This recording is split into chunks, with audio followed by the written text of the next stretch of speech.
जय माता दी और राधे राधे सभी को। जिसने मेरे चैनल को सब्सक्राइब नहीं किया तो प्लीज कर लो। आज हम माता के चौथे नवरात्रि की बात करेंगे। माता कूष्मांडा की उत्पत्ति और सृष्टि की रचना। पुराणों में वर्णन है कि जब सृष्टि का कोई अस्तित्व नहीं था, चारों ओर केवल अंधकार ही था, तब माता कूष्मांडा प्रकट हुई। इस विशाल अंधकार में उन्होंने अपनी मधुर मुस्कान से प्रकाश उत्पन्न किया और ब्रह्मांड की रचना की। उनका नाम कूष्मांडा इसीलिए पड़ा क्योंकि कु का अर्थ है थोड़ा, उष्मा का अर्थ है ऊर्जा या गर्मी, और अन का अर्थ है ब्रह्मांड। उन्होंने थोड़ी सी ऊर्जा से ही पूरे ब्रह्मांड की रचना कर दी। कहते हैं कि माता कूष्मांडा ही वह शक्ति है जिनसे ब्रह्मा, विष्णु और महेश तीनों देवताओं को सृष्टि के निर्माण, पालन और संहार की शक्तियां प्राप्त होती हैं। ब्रह्मांड के निर्माण के बाद मां कूष्मांडा ने इसे सजीव और गतिशील बनाया। माता का निवास स्थान सूर्य लोक में है और वे सूर्य के तेज को सहन कर सकती हैं। उनके तेजस्वी रूप से यह पूरी सृष्टि चलायमान होती है।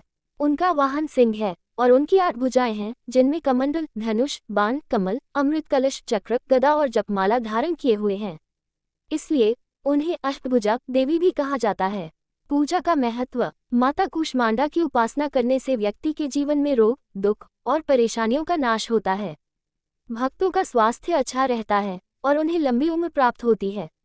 उनके आशीर्वाद से जीवन में समृद्धि, वैभव और मानसिक शांति आती है। जिन लोगों को जीवन में नकारात्मक ऊर्जा और विघ्नों का सामना करना पड़ रहा हो, उन्हें देवी की आराधना करनी चाहिए। पूजा विधि। चौथे नवरात्रि पर माता कूष्मांडा की पूजा विधि पूर्वक करनी चाहिए। पूजा में शुद्धता और पवित्रता का विशेष ध्यान रखा जाता है। उन्हें लाल पुष्प अर्पित किए जाते हैं और विशेष रूप से कुम्हरा कद्दू का भोग लगाया जाता है, जो मां को अति प्रिय है। मान्यता है कि इस दिन मां कूष्मांडा की उपासना करने से भक्तों को सुख, समृद्धि और लंबी आयु प्राप्त होती है। कथा का सार यह है कि मां कूष्मांडा वह शक्ति है जिन्होंने सृष्टि का निर्माण कर संसार में जीवन का संचार किया। उनकी पूजा करने से भक्तों के जीवन में प्रकाश और सुख शांति की स्थापना होती है। Please like, comment and share. Thanks for watching.